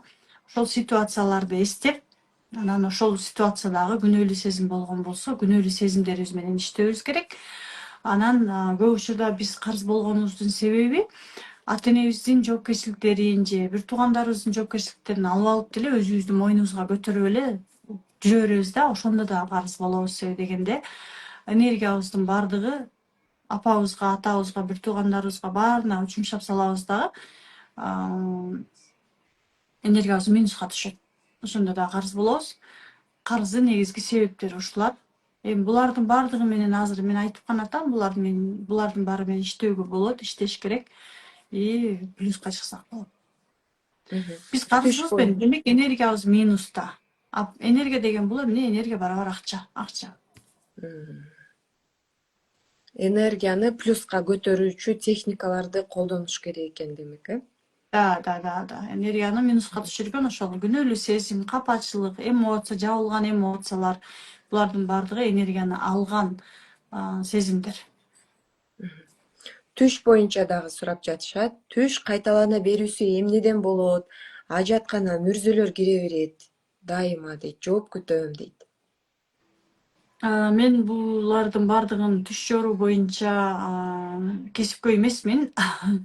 Булардын атайын мисалы биздин көбүнчө динибизде да жакшы эмес нерселер деп атабы. Демек көбүрөөк менимче бул учурда көбүрөөк молдолорго кайтыш керек деп ойлойм да. Себеби дегенде ал жакта атайын дубалар бар да, түштөрдү оңдой турган, тазалай турган деп айтсам болот. Эгерде сизди тынчсыздандырып, ошол түштөр кайталанып атканда да, мен эгерде психологиялык жактан жооп берейин. Түштөр кайталанып, сизге жагымсыз болуп аткан болсо, сиз өзүңүздү кандай сезип атасыз? Мисалы, ыңгайсыз сезип атам, жан дүйнөм ооруп атат, коркуп атам деген болсоңуз, анда именно ошол коркунучтар менен, жан дүйнөңүздүн тынчтыгы менен иштесеңиз болот. Психологиялык жактан. Демек сезимдерди тыңшай бериш керек экен, э? Кандай түш болсо деле сезимдерди тыңшап Да, коюш керек экен, мен ошого кандай сезип карата. атам ошол учурда, да. Бул жакта дагы сиңдибиз жазган экен, ата эне менен чогуу өскөн жокмун дейт. Себебин жазбаптыр эмнеге чогуу өскөн эмес. Алардын мээримине муктажмын, өзүмү жалгыз сезе берем дейт. Эмне кылсам болот? Ата эне менен кайсы учурда биз чогуу өспөйбүз? Демек ата эненин бизге бере турган ошол учурда энергиясы жетишсиз болгондо, ата энебиз бизди же чоң ата чоң энебизге, же тайта тайнебизге, же туугандарыбызга таштап кетет да. Ата эне менен чогуу болсок, балким ошол учурда кандайдыр бир жакшы эмес нерселер болушу мүмкүн да. Ошол учурда таштап кетишет башкаларга да. Бирок кандай болгон күндө дагы ошол эки адам биздин бул дүйнөгө келишибизге себепкер боло алышты да. Бизге дүйнөдөгү эң кымбат өмүрдү бере алышты. Ошол үчүн ата энебизге ыраазычылык сөзсүз түрдө айтышыбыз керек. Анан бул биринчиден, экинчиден биздин душабыз, жан дүйнөбүз именно ошондой жолду тандап келген, ата энесинде чогуу чоңойбогон, башкалар аркылуу тарбия алып чоңое турган да. Мисалы мен 7 жашка чейин чоң ата чоң энемдин колунда чоңойгонмун да.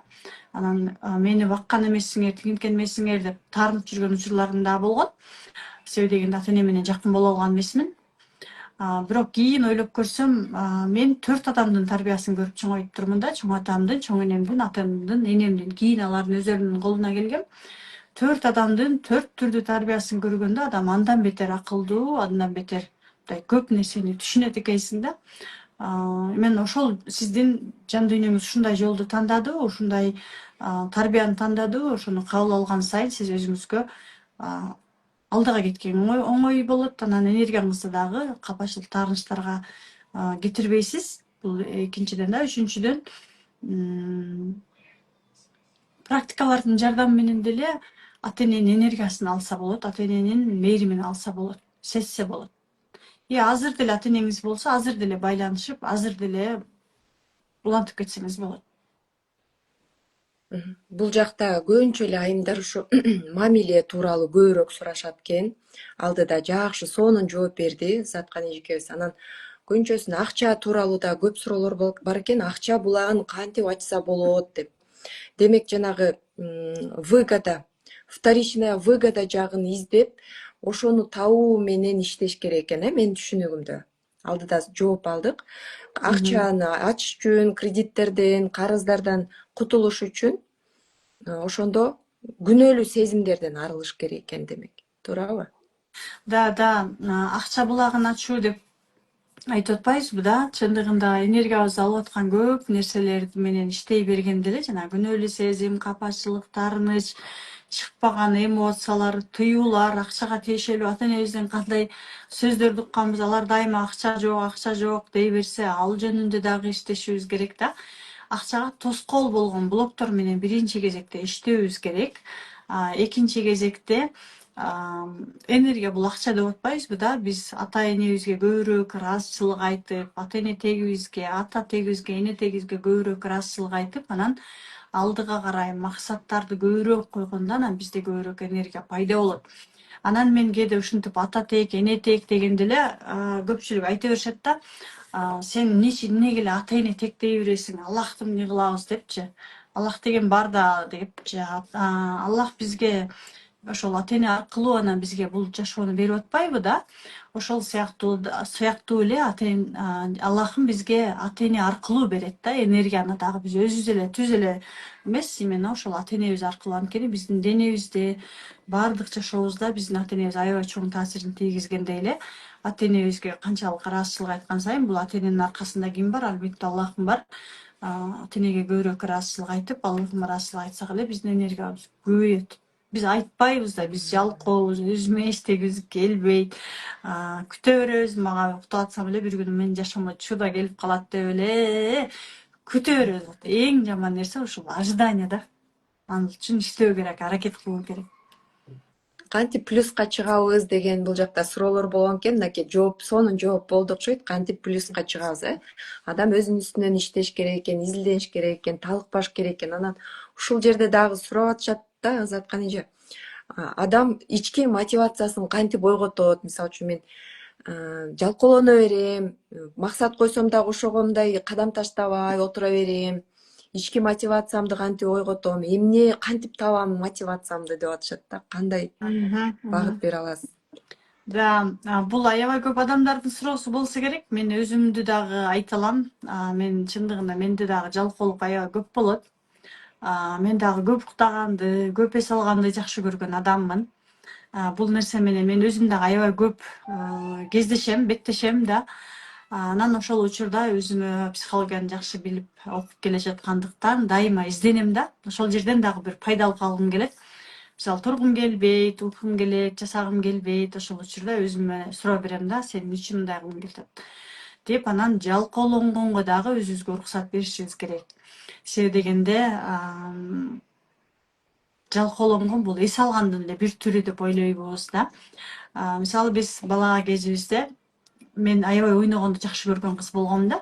Ойноп эле чоң ата чоң энем колунда жүргөндө жыргап эле ойноп эле тинтип эле жүрчүмүн да ар жакта. Анан апамдын колуна келип баштагандан баштап эле апам эми алар жашта, алардын энергиясы күчтүү болгон үчүн бизди дагы кошо эле иштетип эле элестетип эле 7-8 жашыман баштап эле уже баланы каратып, үйдү жыйнатып эле уже иштетип баштаганда мен ойногум келчү, такыр иш жасагым келчү эмес да. Анан жасагым келчү эмес. Анан ошол учурда жасабаганда анан токмок чечүүмүн, урушмакчумун да. Азыр ойлонуп көрсөм мен дагы деле ошентип эле апамдын токмогун күтүп отурur экенмин, урушун күтүп отурur экенмин да. Качан мага жашоо бир муш бергенде анан мен кыймылдап баштайт экенмин да.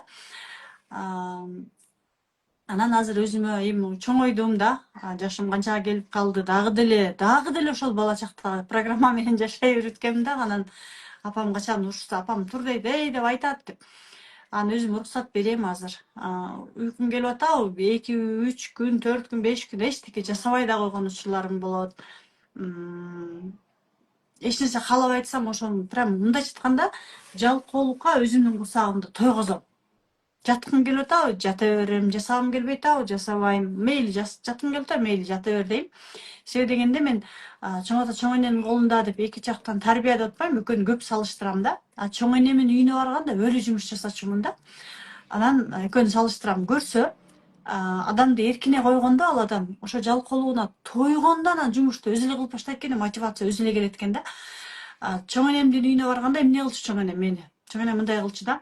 Курсагымды биринчи кезекте тойгозчу, анан эртең менен такыр ойготчу эмес да мени. Апам болсо таңкы саат 8 эле биздин төшөгүбүздү жұлуп эле тургула деп эле иштөө ушинте берчү да, ал жагымсыз болчу да. Чоң энем эртең менен тур дечү эмес. Мен уктай берет элем, анан 11, 12 болгондо анан кызым чай ич, жакшы нерсе менен ойготот эле да, кызым тамак бышты, тамак ич, чай ич деп үйдү жылытып, печканы жагып, сонун мээримдүү. атмосферада анан ойготчу да. Анан баягы эми тур дегенде по-любому 1 саат жатыш мүмкүн, баары ойгоносуң да. Анан сен турсаң чай даяр, үй жылуу, курсагыңды тойгоздубу? Тойгозуп бүтүп калгандан анан кызым азыр, ал өзү эле сен жыйна дечү эмес. Азыр кызым үй жаялы, кир жуйлоо, тигини кылалы, сууап келели деп өзүн кошо алчу. На самом деле өзү эчтеке жасачу эмес. Просто экөөбүз кылалы дей берчү да. Мотивацияны секин берип койчу, курсагымды тойгозгандан анан ошо болду, уйкуң канды, курсагың тойду. Эмне кыласың? Конечно, жумуш жасаганга даярсың да. Анан нары бери кылып, жумуштун баарын кылып чарчачууда эмесмин да. Көрдүңөр, кандай мотивация берген чоң эне да. Апабыз кандай мотивация берет? Тур деп төшөктү жылып алат дагы, тигини барып жасап кел, муну барып жаса, өзүң кыл дей берген дагы. Мен азыр деле биз чоң ата чоң энебизден канча нерсе алсак деле баары бир апабыз менен көбүрөөк байланышта болобуз, жакын болобуз. Азыр деле ошол апамдын немесинде жата береткенмин да, турбайм, төшөктө качан бирөө жылып алат, качан жашоомдо жаныма күч келет деп эле жата береткенмин да. Анан өзүм анан кийин ошентип курсагымды жалкоолукка тойгузам, эчтеке жасабайм. Ошол учурда күнөөлүү сезим болот да, өзүмө уруксат бербеген үчүн. Ал менен иштейм, апамдын программасын апама берем, иштейм, курсагым тойгондон анан бир күнү өзүм эле чуркап эле үйлөрдү жыйнап, жумушту кылып, баарын майын чыгарып эле жасап салам да, ошон үчүн жалкоолукту ушинтип оңой жеңсе болот. Ошондо айтып атпаймынбы, жалкоолукка уже тойгондон кийин анан мотивация өзү эле келет. Демек баарына уруксат берип Максат жалкоолонуп сөзсүз эле болуш жатыш керек. керек экен. Да. Жалкоолонгубуз келсе жалкоолонуш керек, ага тоюш керек. Анан сөзсүз түрдө максат болсо, конечно, максатка по-любому тойгондон кийин өзүң эле чуркап баштайсың. Сон бир ностальгия, бир эски эмелер, жакшы бир моменттерди эске салдыңыз. Мен да тайнем, чоң энем өтө мээримдүү айымдар эле. Өзгөчө чоң энем. Чоң энемдин сүт чайын эстеп кеттим азыр сиз айтып атканда. Да. Ушунчалык мээримдери сонун айымдар эле. Бул жакта бирок орчунду суроо берип жатышат. Жолдошунан кыянаттыкты сурап атат. Зиягүл деген айым. Саламатсызбы? Күйөөм менен 21 жыл жашадык. 6 балам бар дейт. Бири-бирибизди түшүнбөй урушуп кетебиз. Жакында мага кыянаттык кылганын билип, аны кечире албай үйдөн 6 баламды таштап чыгып кеттим. Өзүмдү унутуп койгон экенмин дейт. Аркамды карабай шаарга келе бердим. Бул жакта келип ишке кирип алдым. Балдарымды сагынып, жүрөгүм ооруп жатат дейт. Кыянаттык дегенде ал кандай болушу мүмкүн? Изменабы? Мен ошондой түшүндүм. Жазбаптыр аны кыянаттык дептир. Мен ошондой түшүндүм. Бул айым өзү эле кайра суроосуна өзү эле жооп берип атпайбы? Өзүмдү унутуп калыптырмын депчи. Чындыгында жаратканым бизге үй бүлөнү берди да, балдарды берди. Ошол эле учурда биз эч качан айымдар өзүбүздү унутпашыбыз керек да. Биздин айрыкча кыргыз айымдары өзүбүздү унутуп калганбыз. Бүт өмүрүбүздү ошо балдарыбызга, күйөөбүзгө деп эле анан алар үчүн баардык өзүбүздү полный жертвага салып эле мен сен үчүн жашап атам, балдарыбызга милдет кылабыз, силер үчүн күйөөм менен чыдап жашап атам, атаңар менен. Күйөөбүзгө милдет кылабыз, мен балдар үчүн тигинтип атам, мынтип атам, мен сен үчүн кылып атам депчи. Чындап айтканда алар үчүн биздин жашаганыбыздын кереги жок. Айым эми бул да кандайдыр бир убакыттылуу кыйынчылык деп эсептейм. Сиз өзүңүз менен токтобой иштеңиз, өзүңүздү сүйүңүз. Үй бүлөңүзгө албетте Кудайым кайтып чогуу мурункудай кайра үй бүлөңүз менен чогуу болгонду Кудайым буйрсун. Бирок бул дагы сиз үчүн кандайдыр бир чоң өзгөрүү болушу мүмкүн. Анткени мисалы буга чейин өзүңүздү жертва кылып, баары үчүн өзүңүздү унутуп жашаган болсоңуз, Кудайым ушул нерсе аркылуу, ушул ситуация, окуя аркылуу өзүңдү эсте, сен да барсың, сен дагы жаша деген көзүңүздү мындай ача турган ушундай бир ситуация болуп жатышы мүмкүн да. Ушул учурда эми минуска кетирбей, андан бетери күчөтүп, эртең күйөөңүз менен ызы чуу болуп, күнөөлүү болуп, талашып ызы чуу болбой, наоборот ушуну плюска айландырганга аракет кылыңыз. Ушул учурда Кудайым сизге аябай жакшы жол көрсөтүп атса, мисалы да, өзүңүздү сүйүп, урматтап, жакшы көрүп, мамиле кылсаңыз сизге точно күйөөңүз ошондой эле мамиле кылат да. Кээ биркилер мисалы сүйүү урматтат десе, ой мен өзүмдү гана жакшы көрүшүм керек экен деп күйөөбүздү балабызды унутуп калабыз. Нет, анын кереги жок. Биринчи орунга өзүбүздү койсок, күйөөбүз да бизди биринчи орунга кое алат. Балдарыбыз да барктап сүйө алат. Өзүңүздү сүйүңүз, урматтаңыз. Өзүңүзгө өзүңүз алыңыз жетпесе, бизге катталып курска окуңуз. Анан күйөөңүз өзү эле келет. Балдарыңыз өзү эле жакшы көрүп баштайт. Анан баардык ордоруна келет. Ошо бир аз курал керек да сизге. Сиз деле азыр Пир Айымдын түз эфирине, биздин түз эфирге жөн эле кирип калбасаңыз керек. Жаратканым балким сизге ушундай биз аркылуу балким жардам бергиси келип жаткандыр. Сонун. Бул жакта Асель айым да айтып атат, сонун сабак болуп атат. Мен анда туура эле кылат экенмин. Дем алгым келгенде дем алам. Эмне жегим келсе сатып жейм. Жаш балага окшоп дейт. Бир иш жасасам майын чыгарам дейт, азаматсыз. Да, сонун. Ошондо дагы мындай кошумчалап кетейин. Ар бир азыр сонун бир доордо жашап атабыз. Онлайн окуулар, ушундай сонун биз Да. адистерге азыр мен эфирге чыгам деп атканда апам да ыраазы болуп айтып атпайбы? Ушундай күчтүү айымдар менен иш алып барып, кандай сонун карасаң, илгери мындай кол жеткис адамдарга барып жолугуш үчүн кандай байланыш бир мындай жолугушууну сүйлөшүп, уруксат алып, анан күтүп, анан кирип дегендейчи. Анан азыр Чындап. сонун доордо жашап атабыз. Онлайн доорунда бир кнопканы бассак, уруксатыңызды деле алсак, анан ушинтип жакшынакай эфирди жаратып атабыз да. Да, Ошону да. колдонуп, кайсы учурдагы эмне кылыш керек жолдорун, техникаларын үйрөнүп алып, анан ошондон кийин өзүбүзгө уруксат берип, баардык эмоцияларга уруксат берип, эс алгыбыз келгенде, иштегибиз келгенде баарын ирети менен жасасак, бул жашоо жөнүндө илим экен, билим экен. Мынакей жашоо өзөгү деп атасыз, Кызаткан эже. Ал Да. жакта сонун техникалар бар экен, жан дүйнө менен иштөө, сезимдер менен, эмоция менен. Бул ар бир адам үйрөнүп ала турган техникалар деп ойлойм. Анткени жашообуз өзү ошодон туруп атпайбы? Биз жандуу болгон үчүн бизде дайыма эмоция бар, сезимдер менен жашайбыз. Биз робот эмеспиз да. Ошондуктан мындай окуулар өтө зарыл жана керек. Ушундай окууларды алып чыгып атканыңызга ыраазычылык билдирем. Курстун баасы тууралуу да сурап атышат.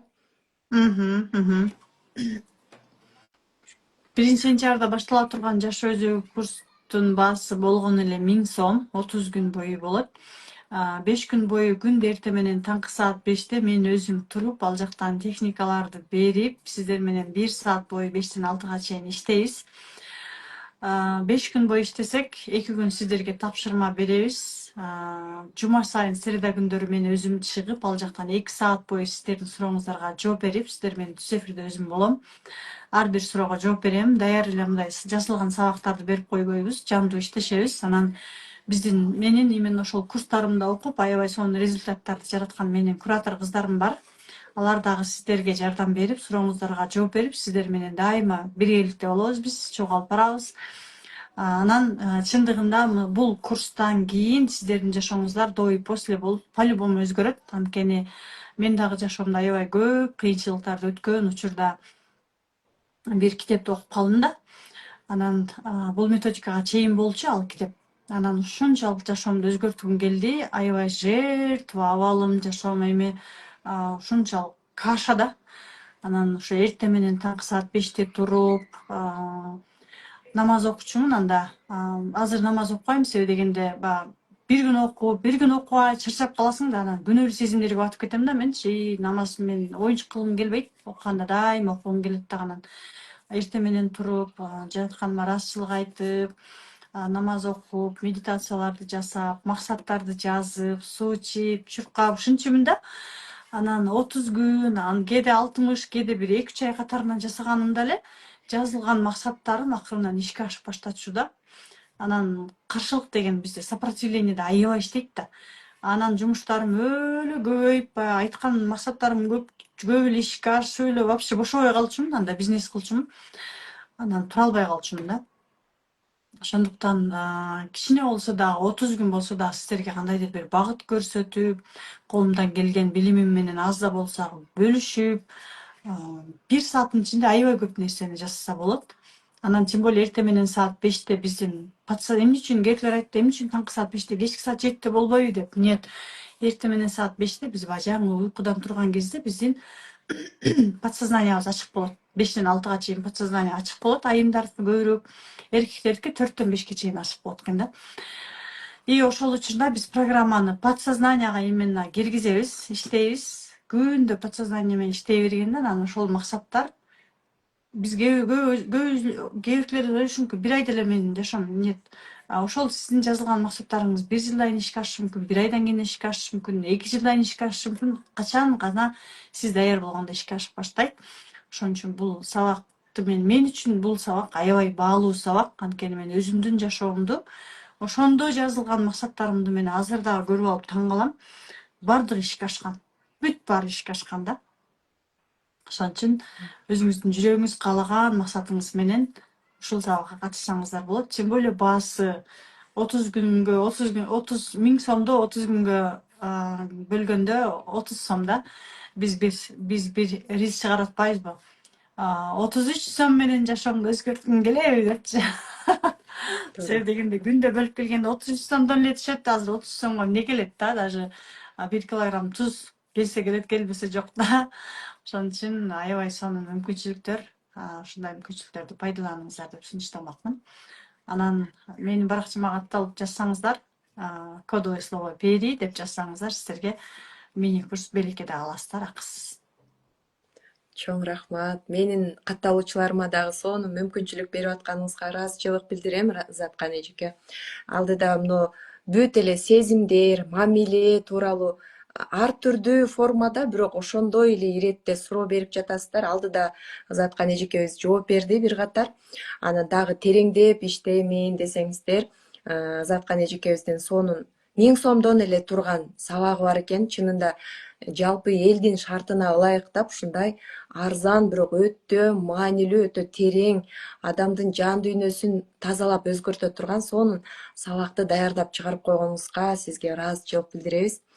Дагы кыргыз элибизге сонун кызматтарды кылып, жадырап, жапжаш боюнча жүрө бериңиз, Заткан эжеке. Убакыт бөлүп биздин эфирге келип бергениңизге ыраазычылык. 1,5 саат болуп калыптыр. Чарчабай, тескерисинче энергия алдыңыз деп ишенебиз. Анткени сүйүктүү ишиңизди жасап атасыз, Да, элиңизге да. кызмат кылып атасыз. Ыраазычылык билдиребиз, Заткан эжеке. Акыркы сөздөрүңүз, каалоолоруңуз болсо сөз сизде. Рахмат Пери айым, сизге дагы чоң ийгиликтерди каалайм. Өткөндө туулган күндө көрүшүп дагы Заткан эже биз сизди жакшы көрөбүз деген сөзүңүз дагы аябай жүрөгүмө жакты. Себеби дегенде баягы жылуу сөз чындыгында адамдын жүрөгүндө калат экен да. Ушунчалык мен дагы сизди көргөндө аябай баягы симпатия деп коет, ушунчалык жагымдуу болду. Рахмат. Мен чындыгында аябай мындай көп адамдарды эсиме сактап калам да. Анан кийин айтышса, ой, эсимде да, баарын билем десем дагы көп таң калышат да. Рахмат, ушундай жылуу сөздөрүңүзгө, түз эфириңизге чакырганыңызга, аудиторияңызга ушундай пайдалуу маалыматтарды бергениңизге сизге дагы чоң рахмат. Сиз дагы ушундай элдин кызматында йога менен, көп жакшы нерселер менен, тем более сиздин көп рилстериңизди дагы бир сыйра карап чыктым. Сонун аябай көп айымдарга пайдалуу. Биз айымдарда сулуулуктун айтат го, ички сырткы сулуулук деп. Биздин сырткы сулуулугубуз ошол ички дүйнөдөн башталат экен. Сиз менен биздин жумушубуз аябай окшош экен. Сиз жана пайдалуу тамактар менен, витаминдер менен ошол ички дүйнөдө туура тамактансак эле сырткы сулуулук, ички сулуулук сырткы жүзүбүздөн көрүнүп турат экен да. Бул аябай сонун жумуш. Рахмат, сизге да ийгиликтерди каалайм. Ден соолук каалайм. Жаратканым сизге дагы көптөгөн жашооңузда жакшы максаттарыңызга, каалоолоруңузга жеткире берсин. Ушундай кызматыңыз жугумдуу болсун. Анан бүгүнкү эфирдин катышуучуларына да терең ыраазычылыгымды билдирем. Азаматсыздар, айымдар, издениңиздер. Аллахымдан сураныңыздар. Сөзсүз түрдө ушундай курал жарак аркылуу, биз аркылуу да биз сиздерге себепкербиз. Сиздер сурана берсеңиздер эле жараткандан биз сиздерге себепчи болуп эле бере берет экенбиз. Ыраазымын баарыңыздарга. Рахмат сиздерге. Жакшы туруңуздар. Ыраазычылык билдирем, Заткан эжеке. Алдыда дагы жакшы күндөрдө жүз көрүшөбүз деп ишенем. Аман Рахмат. болуңуз. Чоң Рахмат. рахмат. Эфирге активдүү катышып берген эжекелерибизге, курбулар, сиңдилер, ар бириңиздерге ыраазычылык билдирем. Жакшы сөздөр үчүн дагы терең таазим этем. Изаткан Жусупова, сизге чоң рахмат. Мен катышам сиздин 1 сентябрь абдан сонун. Ызаткан эжекебиздин баракчасына өтүп туруп эле ссылка аркылуу WhatsAppка жазсаңыздар, менеджер кыздар жооп берет буюрса. Сонун сөздөрдү жазыпсыздар. Чоң рахмат. Bir айым сизге рахмат. Чоң рахмат. Баарыңыздарга чоң рахмат. Эфирди сактаганга аракет кылайын, ардактуу айымдар. Убактыңыздар болгондо кайталап көрүңүздөр. Анан ушул эфир кимге керек эле дей турган болсоңуздар, сөзсүз түрдө бөлүшүп коюңуздар. Жакшы күндөрдө сиздер менен дагы ушундай эфир аркылуу көрүшөбүз деп ишенем. Бейпил түн баарыңыздарга. Келе жаткан жумабыз берекелүү болсун, Жакшы туруңуздар.